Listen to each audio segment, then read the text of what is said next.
Hi, this is Michael Waits, and welcome back to InsurTech Amplified. We are joined today by Dr. Andrew Smith, a co-founder and the COO at Fathom. Andrew, thank you so much for coming to the show. I really appreciate it. Before we jump in, let's give the audience a little bit of your background just for some context, please. Sure. Pleasure to be here, Michael. Thank you so much for having me. If you go back long enough, I guess I could have called myself a scientist. So did a PhD in this quite niche thing at the time called computational flood modeling. So trying to build computer models that effectively simulate floods, where they happen and what the impacts are.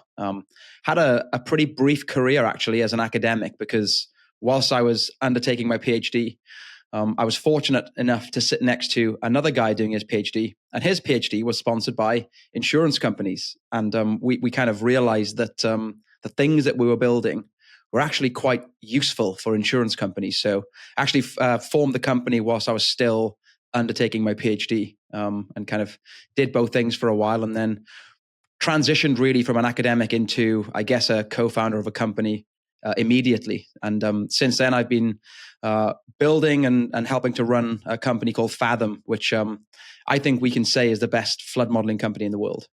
Cannot wait to talk about it. Was it always kind of a goal of yours to be an entrepreneur? Do you know what I mean? Or were you considering just being an academic for the rest of your life? I would love to say that I kind of had the vision early on to be a tech entrepreneur. The reality is that I always just did stuff I was interested in. That was it. Yeah.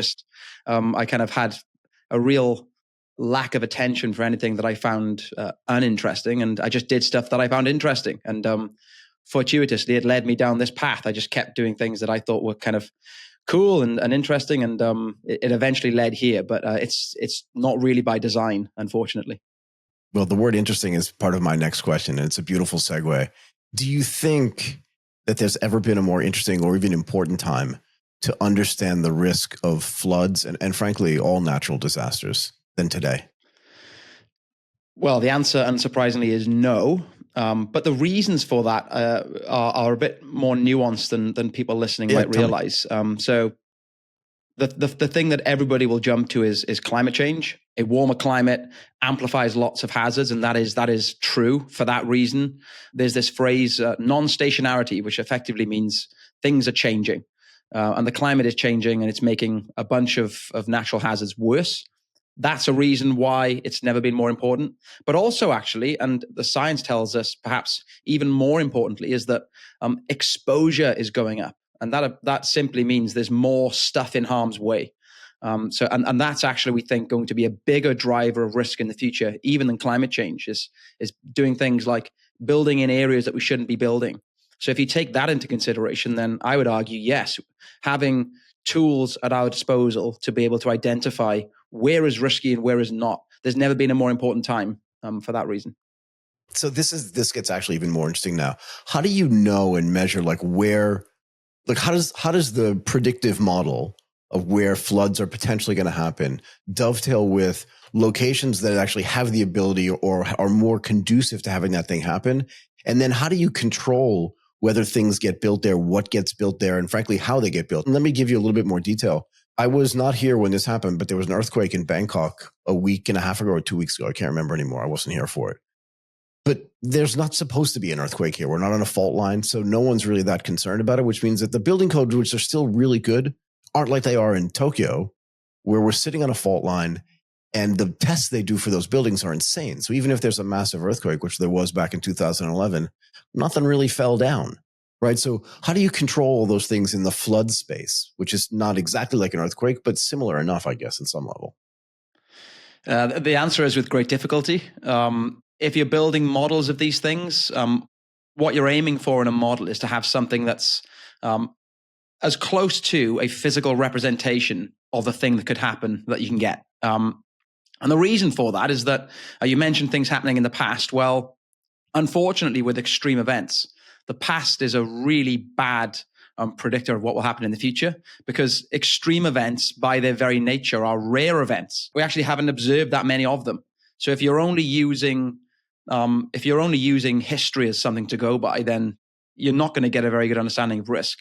With flood modeling, what we try to do is we try to effectively build physical representations of the peril, I guess, in a computer simulation. So you're simulating all different variations of things that could happen. But to do that with flood modeling in particular is extremely difficult. I have this phrase that people at Fathom now make fun of me for saying, because I say it so much, but it's true. And I blame my PhD supervisor. All flooding is local. So you have to represent things at really fine scales, right? That's something that with flood modeling is really, really difficult to do. So to represent all of that complexity in a model is really hard. And that's really at the heart of what Fathom does. But back to your question, what we're trying to do is to build physical representations of, I guess, reality, and then run simulations to give us an idea of things that haven't happened yet, but could happen in the future. And then you use those things to make decisions with. That could be insurance companies using it to ensure they stay solvent, right, during extreme events. Or it could be engineers and even governments using these models to understand, well, do I need to have a certain building code in this area or not? All of those things you can do with these models. Can I ask you this, though? If it's so hard to predict, right? Because again, just the amount of times that you've had these massive occurrences are small, how then do you know where not to build? Do you know what I mean? So like, again, getting back to the earthquake thing, you're on a fault line. That fault line's not going away. It's probably just going to get worse over time. So you know that even if you are going to build, you have to build in a very specific way. But how do you, if you don't have enough sort of predictive abilities, then how do you know where not to build and what not to build? I can't really speak for earthquake modeling, although earthquake modelers out there will curse me when I say that I think earthquake modeling is much easier than flood modeling. Way easier. Sorry, I'm on your side on this because it's there. Like, you know it's going to happen. You just don't know when. But you know it's going to happen. Sorry, go ahead. Yeah, I agree. And also the event footprints are generally just quite large footprints. Yeah. Anyway, back to floods. I think we're now reaching the point actually where we do have predictive skill with the models. The thing that's happened in flood modeling in the last 10 years in particular is, and I don't use this phrase lightly, there's been a real revolution in our ability to build these models, going from 10 years ago where there were effectively no models for most of the planet. We had no idea really. To now where we have models simulating risk for the whole planet everywhere, from the smallest rivers to the biggest rivers. And where we test these models, or where we can test them, and we can test them against things like local scale models built by engineers, also real world events. If an event happens, well, did we capture it? Like, how well did the models do? We do all those things. And what we're now seeing is that there's real predictive skill in the models anywhere. So we can use these models, I would argue, to make decisions around things like planning for anywhere in the world. So what changed in the last 10 years? In other words, if there was none of this 10 years ago, like literally zero, and now you can model any small creek all the way up to the biggest ocean, what changed? I mean, it can't just be one thing, but like, what are the series of things that had to change or that did change that makes this possible now? I would probably break it down into three things. Two of them, you probably won't be surprised when I say this. One of them is data quality. We just have much, much better data available now. Things like better satellite observations, better terrain data sets collected principally by organizations like the European Space Agency and NASA. Compute power has been a big thing. So we're able to run these models now at finer resolutions with complex physics because the compute power has gone up. But the third thing, and perhaps most importantly, is just how we conceptualize a whole bunch of the things you have to simulate in models. I'll give you one example, right? If you're trying to build a model of, say, riverine flood risk around the world, something that you need to do is to try and estimate how big the river channels are. So you need to try and simulate, well, how big are these channels? How do they convey water? And what happens when they overtop? Well, to do that, you need some quite innovative thinking actually around how you actually conceptualize that problem and come up with a solution. And there's been a bunch of those things. So how we conceptualize river channels, how we process terrain data sets has been arguably the biggest thing. We have much better terrain data sets now. How do you conceptualize and understand flood defenses around the world? All of those things, which are really, and I keep using the word, but all of those things are really conceptual modeling problems. We now have, I think, some pretty neat solutions in place for. So when you take the combination of better conceptualization of problems, levees, channels, terrain data sets, better raw input data sets, and better compute power. All those things have come together to enable us to simulate these models now for the whole planet. This is so interesting to me. Like you can see me when you're talking, like my brain is like running through like, I wonder what the math around this looks like, right? I wonder what these simulations look like. And you're right, there are all these new concepts. What makes the modeling that you guys are doing at Fathom so innovative? Maybe you can share some of these concepts or conceptualizations that you have so I can get a better understanding of what exactly you're doing and why these models are so different. So I'll start with the base of the models, because you use the word the math. The math, actually, I often say that Fathom builds physically based models. That's really the USP of the whole company. Like, we're building models that literally simulate the physics of this thing happening. So we simulate like flood wave propagation coming down river channels. The actual math is really old, though. So at the heart, what we're solving here are some really, really old mathematics. So they go all the way back to the 1850s, actually. So how we actually simulate waves of water propagating across the Earth's surface. The actual mathematics is pretty old, but how you actually, and again, how you actually use it and how you actually solve those equations in an efficient way is the kind of unique thing about Fathom. But the big USP, again, is we basically build physically based models. And the fact that we're simulating floods happening in a computer means that the outputs are also useful for a whole bunch of different people. This is not an industry specific solution. We actually sell these data to a whole bunch of different organizations, which we might come on to. But the reason we can do that is because the models themselves are just a physical representation of flooding. So did you have to build all of this software from scratch? Like you couldn't just go down to, Software House and buy like flood modeling software. It just wasn't there, right? I mean, this is the USP of the stuff that you're building, but like, how long did that take you guys to build that? Because it sounds like it's very sophisticated stuff. And again, because it's all local, I want to get back to this, right? Because all flooding is local. It's just an interesting concept. It's been running around in my head since you said it a few minutes ago. Are you modeling like real world places? Like you're going to Mississippi and then modeling the Mississippi River and what happens when that thing floods, because you know the topography, you know the depth of the water, you know the speed at which the water is running, you know what the weather's, I'm just making stuff up, right? But you know what the weather's going to be like there. And then you put it into a simulator and think, what's going to happen if these other variables change? And then what's the impact of the flooding around that area? And you're building that all in software on some probably super powerful computers. Is that what you mean when you talk about local? That you're doing it in all those individual places, or are you just simulating what something like the Mississippi River could look like? Do you know what I mean? Yeah, Michael, you've probably just articulated much better than I will how the models work. It's all those things. Yeah, we're literally if you try and think about, and I hate this phrase for some reason, but there's this phrase banded about a digital twin. What we're effectively doing is we are trying to use it, but go ahead. Yeah, for good reason. I need to come up with a better phrase. It's the model effectively takes places like the Mississippi. We try to estimate how big the actual channel is. We try to estimate how much water flows down it during an extreme event.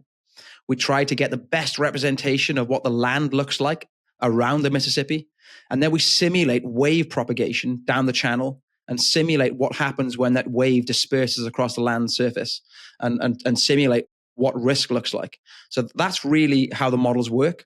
To your question around the code base, yeah, this is all built from scratch. I would love to say that we built all of the code. We did build a bunch of it from scratch, actually. But we kind of, again, an overused phrase, standing on the shoulders of giants. Yeah, for sure. We joined a research group that had the very first version of this model already built for academic purposes. And that's what we used really to build the first parts of our model.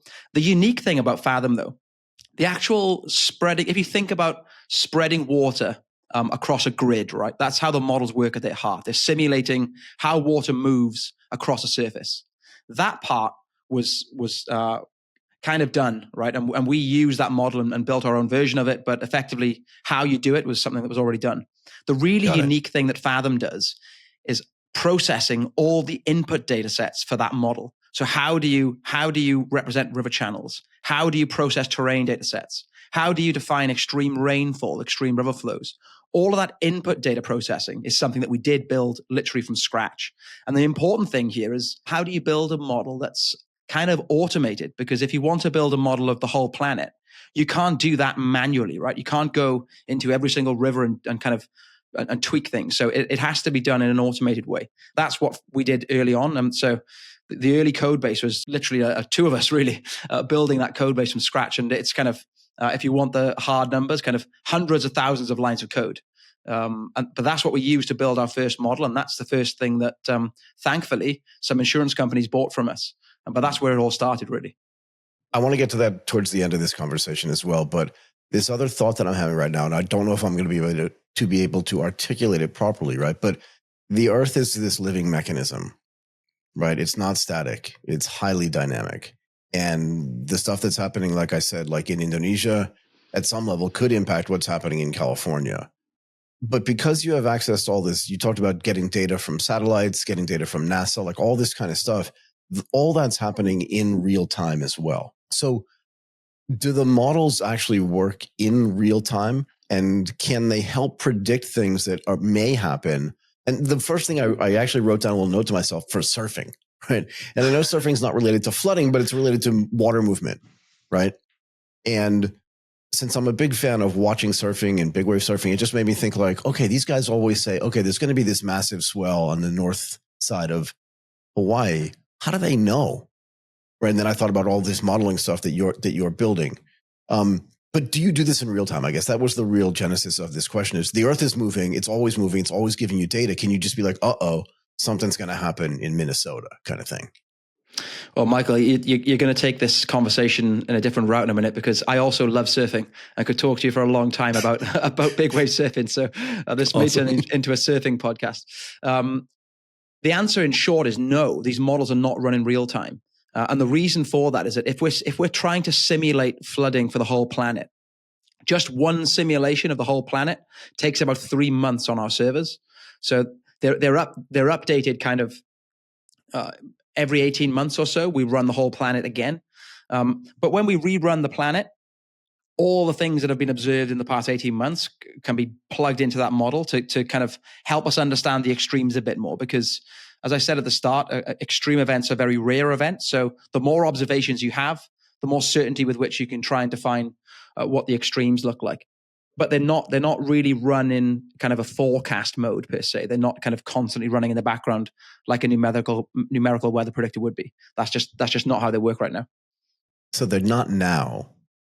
And again, I didn't think about this before we started recording, but like, does quantum computing, which is not fully there yet, impact the ability to go from this like 3-month cycle to 1 day cycle? Or am I just misunderstanding the way quantum works?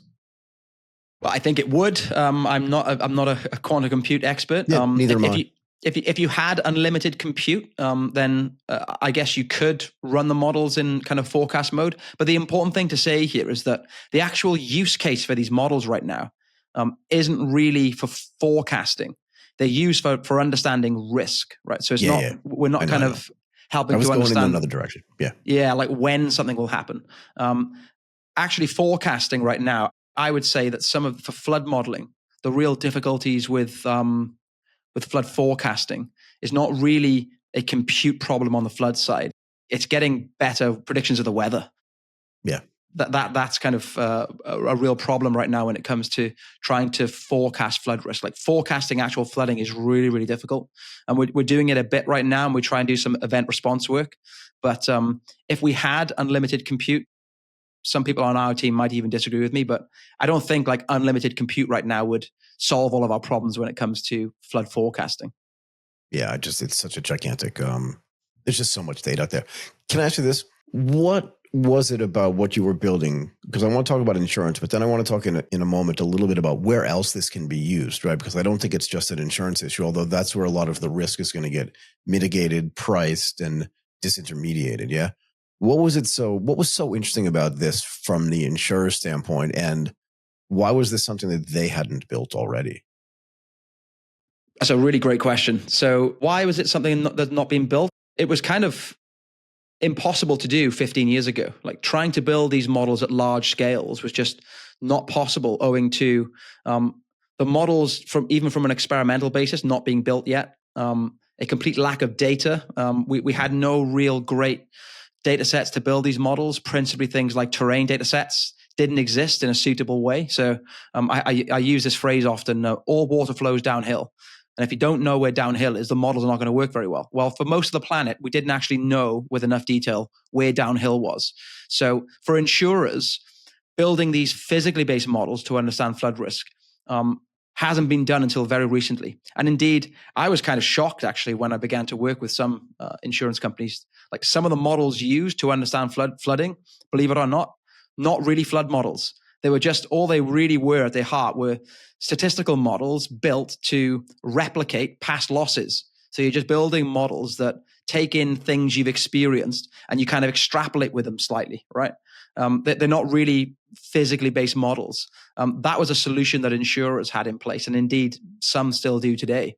I would argue, however, that you really need physically based models because there's this concept in modeling that you want the models to be as conceptual as you can, so to represent reality really as much as you can, and you want to calibrate them as little as possible. And calibration here is effectively kind of tweaking the knobs to make them align with things you've experienced in the past, right? That's a kind of a calibration phase. In insurance, in reality, the models were almost entirely a calibration process. And that still kind of exists today. And that's a real problem because the more calibration that's involved with a model, the less conceptual it is, the worse it will perform when you extrapolate. So once you start to move beyond things you've experienced in the past, the models will quickly fall apart. And we are indeed, as we mentioned at the start, like climate change coupled with rapid urbanization. We're now moving into a world that doesn't look like the world that existed over the past few decades. So you really need the models to be as conceptual as you can. In insurance, again, that kind of wasn't really the case until recently. Can we talk a little bit about the terrain modeling, if you don't mind? I find this really interesting as well. And again, the only thing in my head is like, if there wasn't enough data out there, or if the data wasn't organized well enough or clean enough until recently, once we have the terrain of the globe mapped, did the world look, and I know this is going to sound like a stupid question, but did the world look like a completely different place than we thought it was? Right? This idea of water flows downhill, and if you don't know where downhill is, you're never going to be able to price this stuff effectively. You're never going to be able to, understand where that water is going to go. But now that we know, does the world look like a completely different place than we thought it was? Because we know now all of the terrain, or most of it at least, yeah? Yeah, the answer is yes. In many places, it does look very different to some of the early models. I'll give you a quick potted history of terrain modeling, because when we first started to build these models, actually, we moved quickly from being flood modelers into terrain data processors, because that was a big, big, big problem. So the early data set that we used is something called SRTM, and that's an acronym for the Shuttle Radar Topography Mission. And this is effectively, as I understand it, it was kind of done by NASA on a whim for something to do. So they stuck a radar boom out of the top of the shuttle and then flew it around the planet and collected this kind of radar image of the Earth's surface. And it was the first time actually we'd ever had that. The collection of that data set was the reason why we started our company. But, and there's a big but, it was pretty hopeless. It was the only thing we had, but it was pretty hopeless. And it was hopeless for a bunch of reasons. So first of all, it's what you'd call a surface model. And all that means is that the radar beam bounced it off the top of everything that it saw. And that includes trees and buildings. So towns and cities look like hills and forests look like hills. What you need is the Earth's surface. So you have to do a whole bunch of processing to get rid of all that stuff.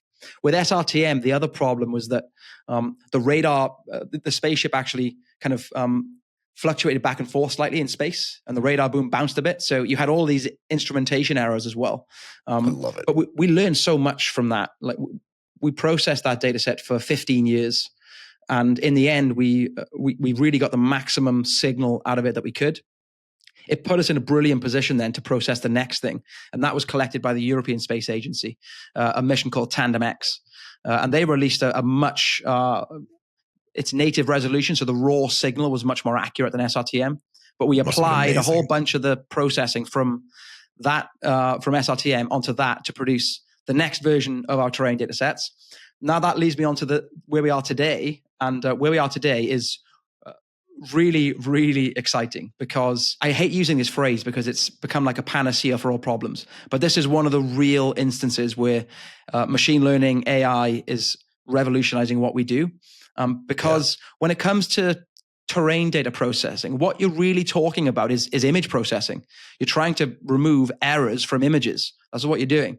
And what we're discovering is that actually this new tool that we have is absolutely wonderful for processing terrain data sets. So we have a new terrain data set coming out soon. The academic publication came out literally weeks ago. It's called Fathom DEM. And it is the world's best terrain data set. There's a gold standard terrain data set. And this is a long answer. I apologize, Michael. No, go on. So interesting.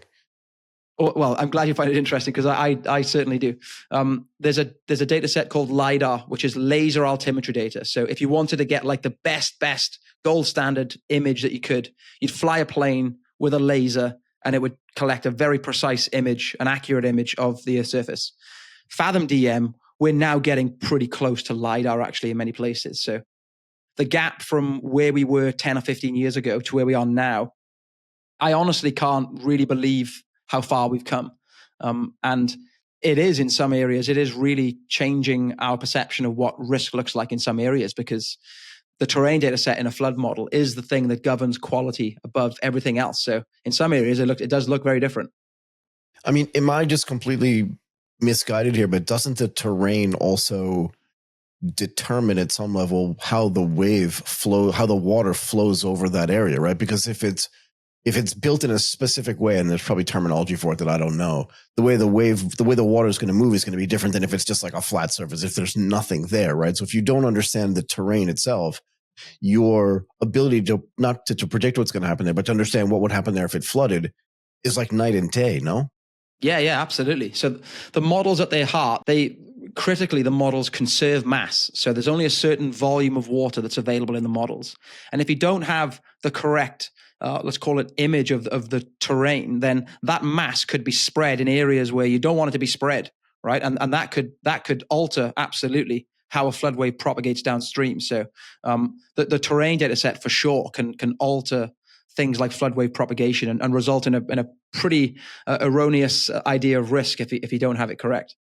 Yeah, which means all the pricing is going to be wrong, all the risk mitigation is going to be wrong, all the potential claims data is going to, everything's just going to be wrong, because your ability to measure what that risk is like is going to be upside down at some level. I don't know. This is so interesting. Now I know why you do this stuff.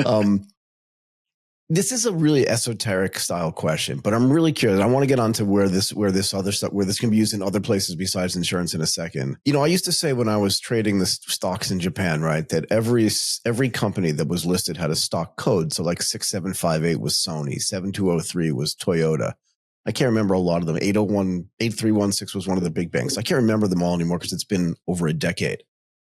But I used to go running you'll see where this is going in a second. I used to go running in Tokyo, just for exercise. And I'd look up and say like, oh, there's a Sony thing that's in my head. I would just see 6758 because I was just in the market all the time. And I'm just wondering if you're so deeply embedded in all this terrain data and all this flood data and all this risk data that just when you're driving around or walking around or going on vacation, you're just like, oh, that's a problem. You know what I mean? Where you just see things that other people wouldn't see because they don't know the stuff that you know. It's a really esoteric, but you know what I mean, right? Yeah, absolutely. And the answer would be yes. My wife would tell you that I can be really boring at times if we're on holiday and I see what I think are quite interesting things. That is true. But I think the reality with a bunch of the stuff that we try and simulate is that it's kind of obvious. You don't need to be a real expert sometimes to understand what is risky and what is not. So I do see some things and I think, well, that's a potential problem. I think the one thing that when you're trying to build these models that simulate really extreme events, the one thing that you do have a perception of is kind of just how bad really extreme events can get. If you literally have no knowledge of kind of what a kind of waterway could do during an extreme event, then there are sometimes things like pick up like, well, high water marks or things that have been transported downstream that other people probably wouldn't think about. The other thing that's amazing, I think, to me is that when it comes to extreme events, people have really short-term memories. Like you can have an extreme event happen and kind of within a matter of years, people kind of forget it's happened and then it happens again and people are really surprised all over again. Like humans I have never this expected kind of, that. Yeah. I definitely have I think a good appreciation of, extreme value analysis and kind of understanding kind of bad things happen, and they can often happen more frequently than you might imagine. Yeah. Yeah. So talk to me a little bit about where this stuff can be used outside of the insurance industry. It's probably tangential at some level, but I'm just curious, like, where else is this stuff being used, or can it be used? So when we started, my co-founder is a guy called Chris, and Chris's PhD was sponsored by a big reinsurance broker. So we had this kind of inside knowledge, and we'd go down and talk to insurers in London. So when we started to build these models, it really was focused on insurance companies. But actually, the technology itself, going back to my earlier points, they're really just kind of physical representations of flood risk. So the reality is that anybody concerned with flood risk, anybody concerned with climate risk can use these models and these data. And pretty early on, we had clients start to use these data beyond insurance. My classic example is Microsoft got in touch very early on. I thought it was spam, actually. I thought it was a spam email because the company, and I use inverted quotation marks on this, the company was myself and Chris in a room. And we had an email from Microsoft saying, we'd like to talk about your flood models. So I didn't think it was real. It was real. And they're still a client today. And they use the models to map risk across all their data centers. So that was the real first inclination we had as well. The market here is much bigger than this. Fathom now serves, again, anybody concerned with climate risk. That's insurance companies, it's financial markets, banks, some of the big banks in the world, the biggest banks in the world use our stuff. Asset managers, people like BlackRock use all of our stuff. Engineers, we have a whole bunch of the world's biggest engineering companies now using our data and our models. And then governments as well. We build models now for governments around the world. The Australian government uses our data sets. We've built the flood maps for all of Texas. We're now embarking on a partnership with Aon to build flood maps for all of Canada. So lots of governments and corporates use our data sets. I think maybe in some ways, most rewardingly, people like the World Bank use all of our data sets in really data poor parts of the world. And we're actually able to give that data in some areas away for free. So they have countries that they determine to be fragility, conflict, and violence afflicted.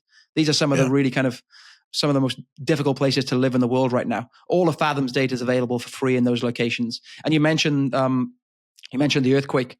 Fathom's data are being given away for free to aid agencies working in Myanmar at the moment. And that's being used to help them decide where to build things like refugee camps and aid stations, so they're not in exposed parts of the world. So that's a whistle-stop tour. But again, anybody concerned with flood risk can use the stuff that we have.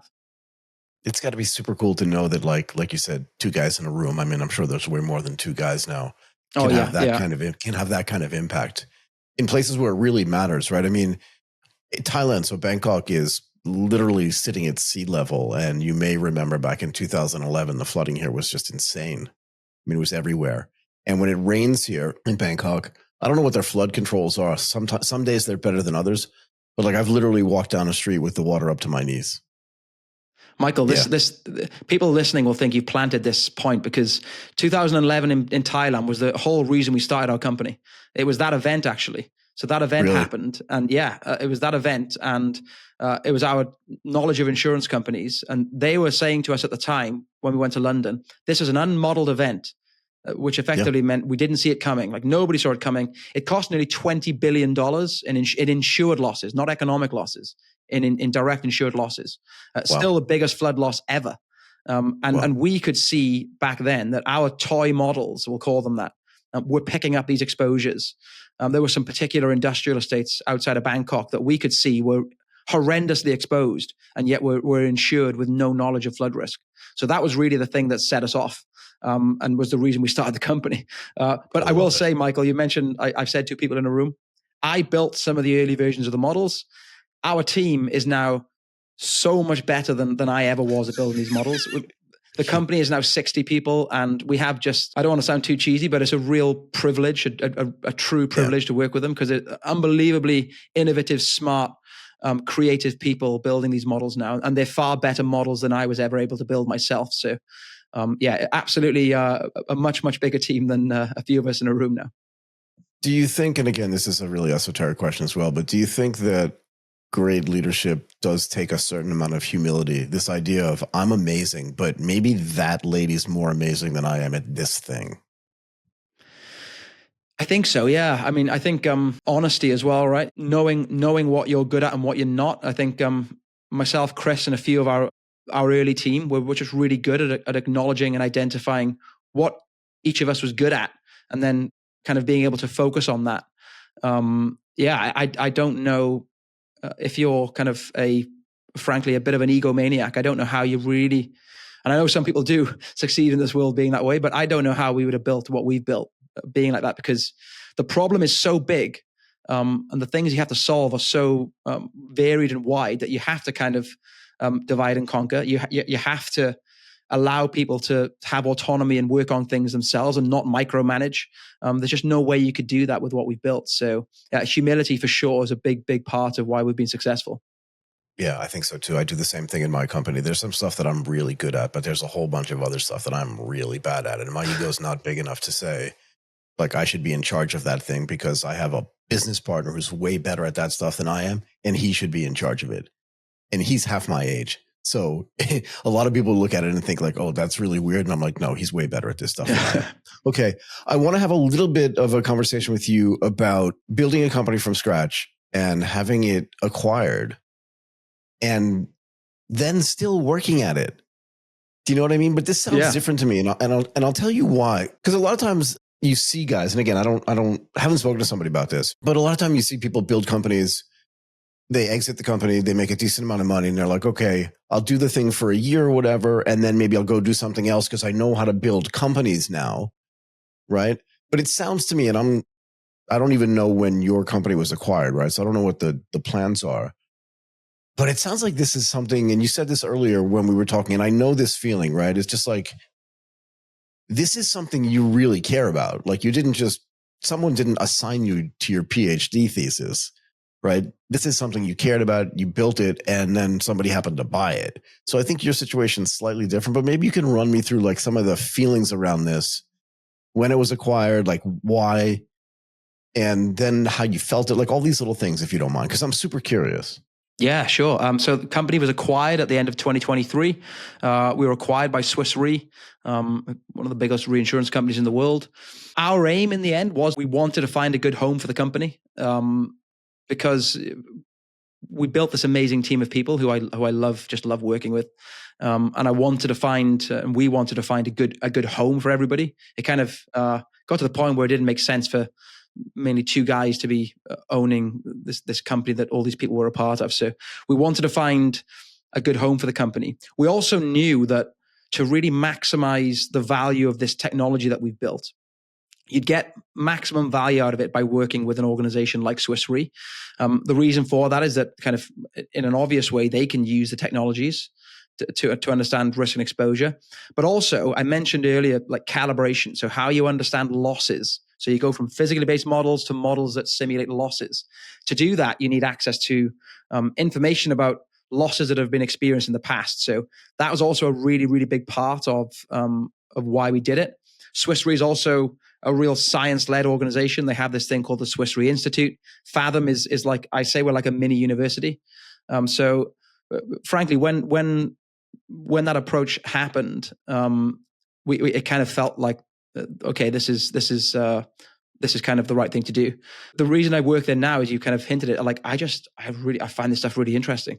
I still feel like there's a bunch of the journey's not complete, right? The technology is not fully matured yet. We still haven't reached the pinnacle of what we can build. And it's really exciting right now being a part of this organization. We want to build a new innovation center. So it's still, we're still on the journey in my eyes. I might not own all the shares anymore, but I'm still on this journey. And again, I just love working with everybody. It's such an interesting, innovative, kind of exciting group of people that I can't imagine doing anything else right now. Yeah, that's an awesome way to end. Andrew, you've been amazing. I've loved this conversation, and this stuff is not boring if somebody tells you that it is. Yeah, I don't know. I find this really fascinating. I could have gone on, but I want to keep this to a certain length. I really appreciate your time. I really appreciate all the effort you put into this. And let's have this not be the last time you come on the show. I would say this to you. If new things come up, if new things get built, if some interesting things happen, frankly, if a big extreme event happens and you want to come on the show and talk about it and see what the results of it were, I'd love to learn more about the stuff that you're building and how it's advancing. I really appreciate your time. Thank you so much. Awesome. Well, thank you for having me, and be careful what you wish for, because as my friends will attest, I can talk a lot. So we'll keep in touch, and if interesting things happen in the world, absolutely happy to come on and chat through them. But again, thank you very much for having me. It's my pleasure.